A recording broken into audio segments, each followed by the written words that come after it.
Hello students, in today's lecture I will discuss about the development of portal vein.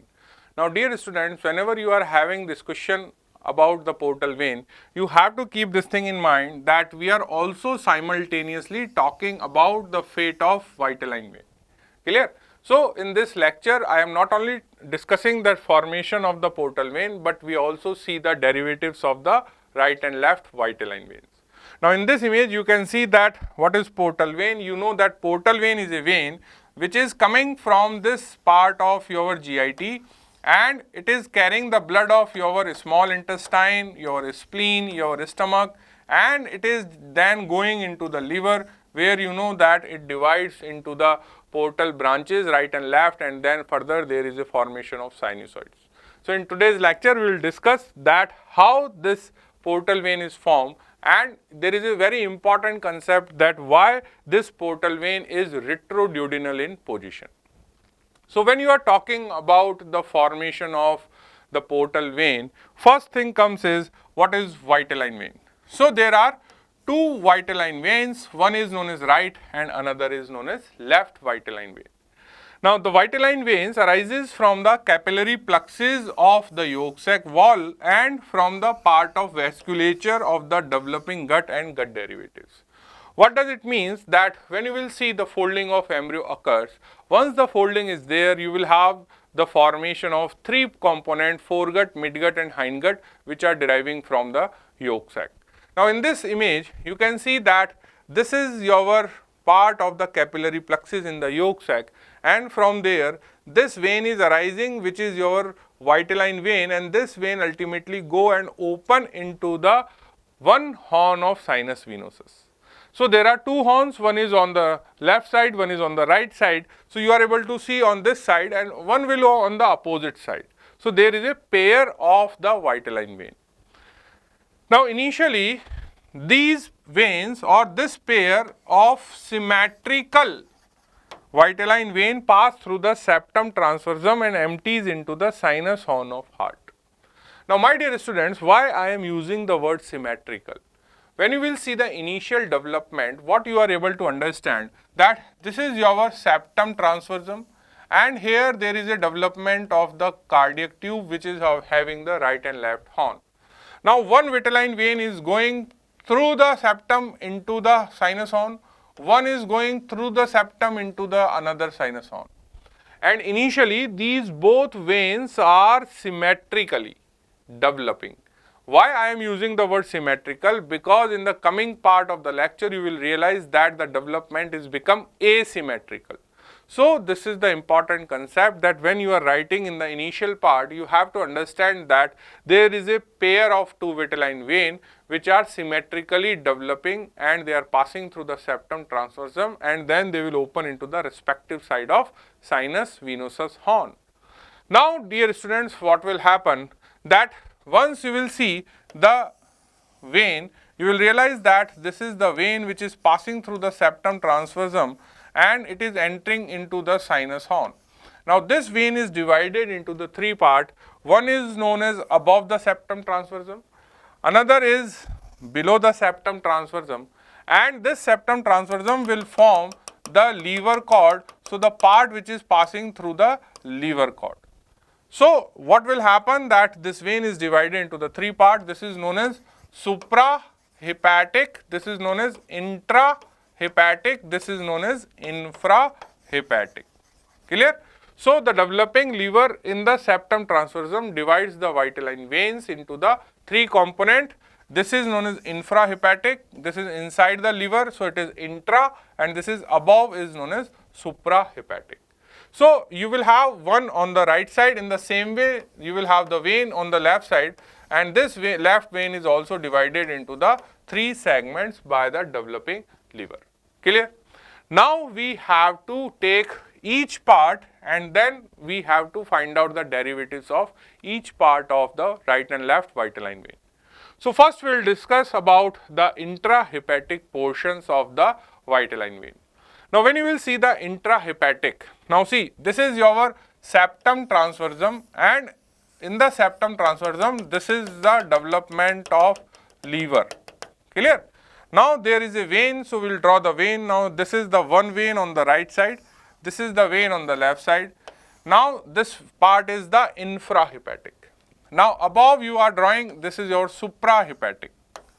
Now what happened with the part which is inside, that is intrahepatic. Now this segment is intrahepatic segment.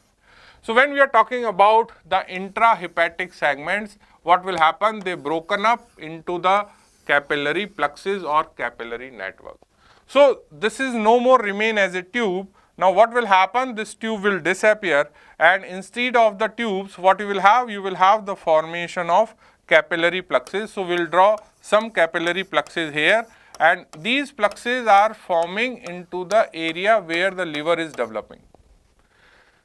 Now what will happen? These capillary plexus is further surrounded by the growing liver cords, and now these capillaries converted into the liver sinusoids. So what is the future of intrahepatic portion of Vitelline vein? Answer is that they will convert into the hepatic sinusoid or liver sinusoids. Clear? Now dear students, you have to understand one concept, that we know there is a portal vein, and this portal vein enters into the liver. In the liver, the portal vein blood enters into the sinusoids. From the sinusoids, there is a formation of the hepatic veins, and this hepatic vein ultimately drain into the inferior vena cava. This is what you are able to see in an adult after the formation of portal system. Clear? Now here what will happen, that these Vitelline veins are carrying blood into the liver. Clear? From the intestine. Now this blood will pass through the capillaries, and then it will enter into this suprahepatic portion. That means these liver sinusoids or capillaries are having two ends. One end is receiving end, one end is draining end. So here this capillary plexus is having the afferent and efferent veins. Now what is afferent? Afferents are which are carrying blood to the liver. That means here you will have the afferent venules, and here you will have the efferent venules. Now these afferent venules are known as afferent veni adventes, and these efferent are known as efferent veni reventis. Clear? And these veins are carrying blood towards the sinusoids, and these capillaries are carrying the blood towards the hepatic veins, or they are draining areas. Clear? So what is the derivatives of intrahepatic component of Vitelline vein? The one line answer is they are going to form your liver sinusoids or hepatic sinusoids. Now we will talk about suprahepatic part. That means this is your developing area of liver. Now here you will have the three part. So this is your infrahepatic, this is your suprahepatic. Now we have seen the fate or future of intrahepatic, that means they are going to form liver sinusoid. Now what will happen with these suprahepatic portion? Now my dear students, here the first and most important line is that left side suprahepatic Vitelline vein disappears. What happens? This left side vein disappears, so we will erase this part. Clear? What happened? Again try to understand that when we are talking about suprahepatic, there is a left and right suprahepatic portion of the Vitelline veins, but the left Vitelline vein disappears. Now what will happen? The suprahepatic portion of right Vitelline vein enlarges. Why this vein enlarges? Because you have to keep this thing in mind, that whatever the blood is drained by this left Vitelline vein now is not able to approach the developing heart. So whatever the blood is drained by the left side has to shift towards the right side, and then through the right side this blood will enter into the right horn of sinus venosus.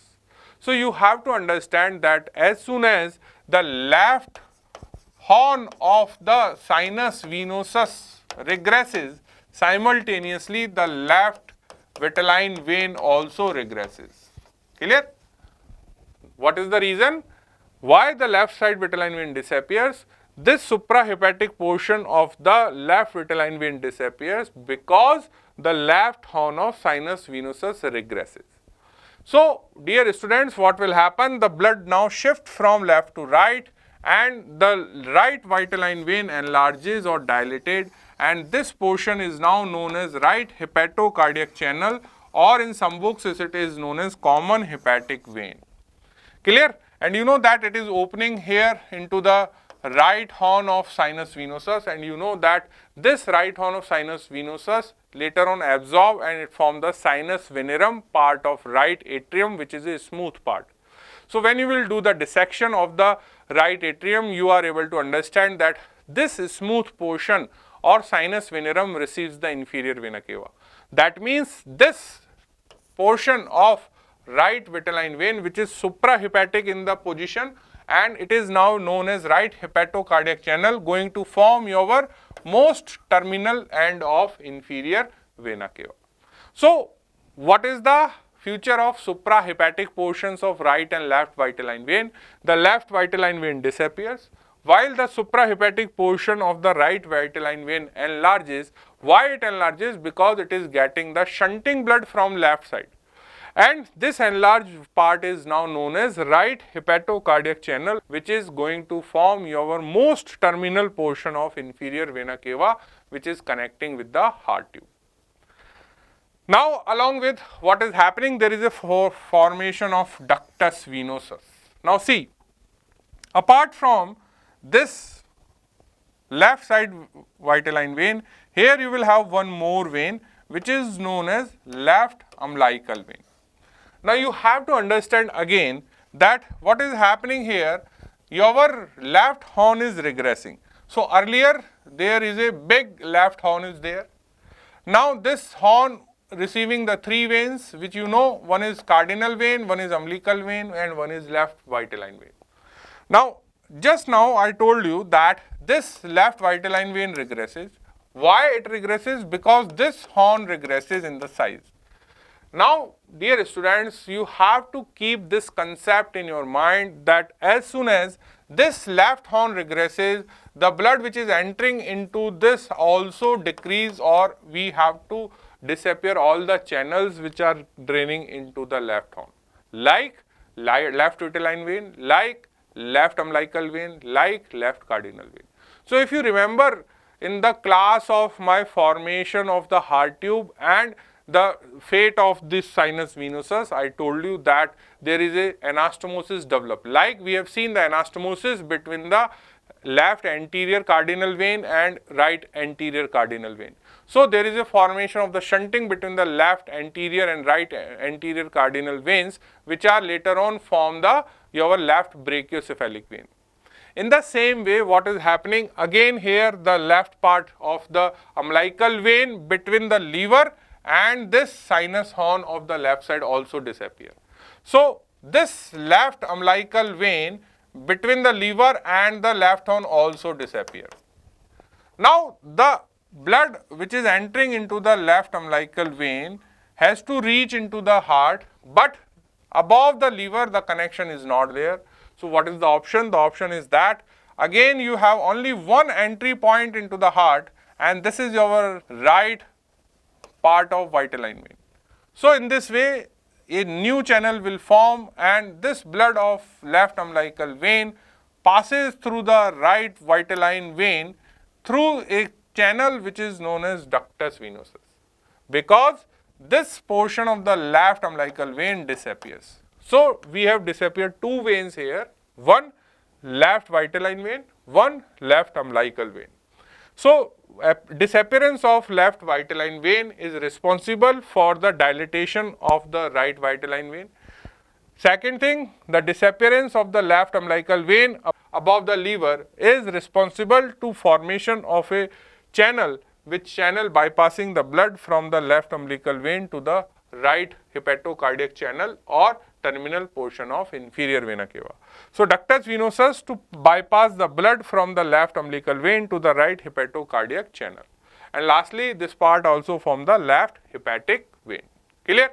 So, my dear students, what you write here, first intrahepatic, which is going to form liver sinusoid, then you write suprahepatic, where the left part of the suprahepatic vitelline vein disappear, while the right vitelline vein suprahepatic region dilates to form the hepato-cardiac channel, which is going to form your terminal portion of inferior vena cava, and it also receives the ductus venosus.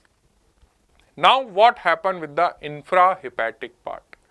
So when you will see the infrahepatic part, this infrahepatic means that the part which lies caudal to the septum transversum on either side of developing foregut. Now in the zone of the duodenum, the right and left vitelline vein communicate via three channels, and these three channels are left to right. Please try to understand, they are not right to left, it is left to right. So here in this image you can see that this is your left side, this is your right side, and there are three channels will develop. This is the first channel, this is the second channel. These two channels are visible because they are ventrally placed. Now there is a midline channel, and this midline channel is behind the duodenum. So when you will see these three channels, what are they are named as? This upper one is known as cephalic, but it is ventrally in location. This is known as caudal, again it is ventrally located, and this one is middle, but it is dorsally located. So there are three channels will form, two ventrally placed, one dorsally placed, and in the ventral one is forming in the cranial portion, and this cranial is known as cephalic, and the last is the caudal, that means the lowermost channel. Clear? And this dorsal channel is middle of these two channels. So ultimately what is happening, a figure of 8 shape is formed, and there are two venous loops are forming, and this is known as formation of the figure of 8 appearance by these three anastomosis. Clear? Now dear students, the question comes is, why vitelline vein get communicated by a left to right vitelline anastomosis? Again you have to understand this concept. Whenever we are talking about the formation of venous system, I told you initially in this class that there is a formation of symmetrically left and right vitelline vein. But as the growth is advancing, dear students, you have to keep this concept that left system regresses, right system enlarges. So why the left system regresses? The only answer is because left horn of sinus venosus disappears. So as the left horn of sinus venosus disappears or regresses, what will happen? There is a shifting of the blood because the left vitelline vein also regresses or disappears. Clear? So this is the first and most important concept. So the blood from the left side of the abdominal viscera now drain across the right vitelline veins via a series of transverse anastomosis. So if you have to keep this thing in mind, that why there is a left to right vitelline anastomosis, actually the answer is present above into the lower end of heart tube.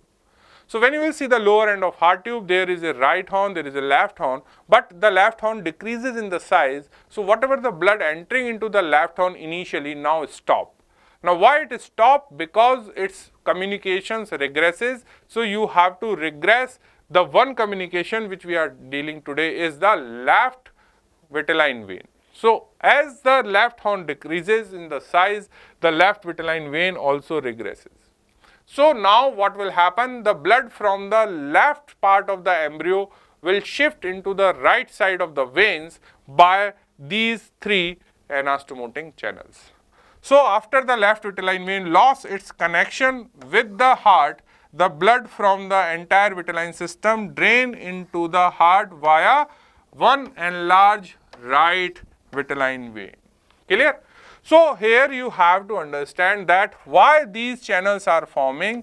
These channels are forming because they have to shift the blood of this left side into the right side, and from the right side it will go towards your terminal part of inferior vena cava, which is known as right hepato-cardiac channel, and ultimately then it enters into the right chamber of your atria. Clear? So dear students, if somebody will ask this question, Why there is a left to right shunting of the blood take place? The first and most important answer is because the left part of the sinus venosus decreases in the size and it is not accepting the blood. That's why the right horn is enlarges and right horn receiving more and more venous blood of the embryonic life. Clear? So now what will happen with these 3 loops or these figure of 8 loops? So during the second and third month, the infrahepatic parts of the Vitelline vein and the Vitelline anastomosis regresses. Now what will happen that when you will see this figure of 8, some of the part of this figure of 8 disappears or regresses and some of the part persists. So disappearance of the segments of the infrahepatic vitelline vein and the anastomosis give rise to these 4 structures. Now what these 4 structure? One is your SMA, then the trunk of portal vein, then the right and left branches of portal vein. So in this diagram, if you will see, what you are able to understand that this is your left vitelline vein, this is right vitelline vein, and we have formed the 3 channel. This is the proximal one, this is the distal one, and this is the middle one, which is dorsally placed. Now when you will see the formation from this figure of 8 to the final formation of portal system, what you will realize that this part of the left disappear, this part of the left disappear, and a small segment of the right side disappear. And whatever the part persists, you will have a definitive formation of the portal system. But dear students, here you have to understand that majority left side regresses as compared to the right side. Clear? So now let's discuss about the formation of portal vein, that which part persists and how the portal vein is formed. So dear students, when you are talking about the formation of portal vein, we are dealing with the formation of the main trunk or stem of the portal vein. Then you will see the left branch of the portal vein formation and right branch of portal vein formation. So here in this diagram, which areas persist? So first the part of the left vitelline vein. So this is the part of the left vitelline vein which persists. Then you will have the dorsal middle anastomosis. Now here you can see that this is the dorsal middle anastomosis, and this dorsal middle anastomosis will persist. Then you will have the part of right vitelline vein. Now this is the part of right vitelline vein which persists, and this part persists between the middle and cranial anastomosis. So the part of right vitelline vein persists between the cranial and middle anastomosis. Then we are having the formation of left and right branches. So when you will see the left branch, it is formed by the persistence of the cranial ventral anastomosis. So this is the cranial ventral anastomosis which will persist, and it is going to form your left branch. Along with that, left branch also contributed by the some portion of left vitelline vein. So this is a small portion of left vitelline vein, and in this way your left branch is formed. Now when you are talking about the formation of the right branch is contributed by the right vitelline vein which lies anterior or cranial to the superior ventral anastomosis. Clear? So now in this way you can see this portal vein is formed, and this portion disappear, this portion disappear, this portion disappear, and these lower ends of the vitelline veins disappear. So dear students, when you are talking about the formation of portal vein, basically portal vein develops from the infrahepatic parts of right and left vitelline vein. And initially you have to understand that there is a formation of 3 horizontal anastomosis. One is ventral, then middle one is dorsal, and then lower one is again ventral. And later on some part of the anastomosis and the vitelline veins persist, and some will disappear. So which part persists? So these are the parts which persist, and this is how your portal vein is formed. Now there is one more question, answer is here. The question is why the portal vein is retroduodenal. Now my dear students, when you will see the adult placement of the portal vein and the duodenum, you have seen that the first part of duodenum lies anterior to the portal vein, and that's why we are dividing the portal vein into the infraduodenal, retroduodenal, and supraduodenal. So if somebody will ask you why the portal vein is retroduodenal in position, the answer is here. Because the part which is retroduodenal develops from the second or middle anastomosis, and this middle anastomosis is dorsally placed. So, because the portion of the portal vein which is developing from the dorsal middle anastomosis inside the developing embryo persists as a retroduodenal part. If suppose this anastomosis is also placed anterior to the developing gut, then you don't have the retroduodenal, then you will have the anteriorly placement of your portal vein. Clear? So, this is the very important concept, that why the portal vein lies behind the duodenum. Now, the second question comes is that why the left branch of portal vein is longer than the right branch. Again, the answer is because left branch is contributed by the cranial most anastomosis, and this cranial most anastomosis is crossing the midline. That's why your left vein is longer than the right vein. Clear? So, now what will happen, there is one more important vein which enters into the portal vein is the splenic vein. So, at the near this middle anastomosis you will have the entry of your splenic vein, and this remaining portion develops as a superior mesenteric vein. Clear? So, in this nutshell, what we understood that the Vitelline system give rise to the liver sinusoid, it give rise to the portal system, and it give rise to the terminal portion of inferior vena cava. The left Vitelline vein regresses. Now, this is the most important concept, that majority of the left side regresses, while the right Vitelline vein form most of the hepatic portal system. Then the cranial portion of the right Vitelline vein, that means the connection between the liver and the heart, becomes the terminal part of inferior vena cava, which is actually embryologically known as right hepato-cardiac channel. Clear? So, my dear students, at the end of this lecture, you should have the idea that initially there is a symmetrical development in the right and left Vitelline vein, but later on, as the left horn of the heart regresses, the blood will start to shunt from the left to right side. So, right Vitelline system become dominant, and it is going to form your venous system. Clear? So, this is all for the session. Thank you.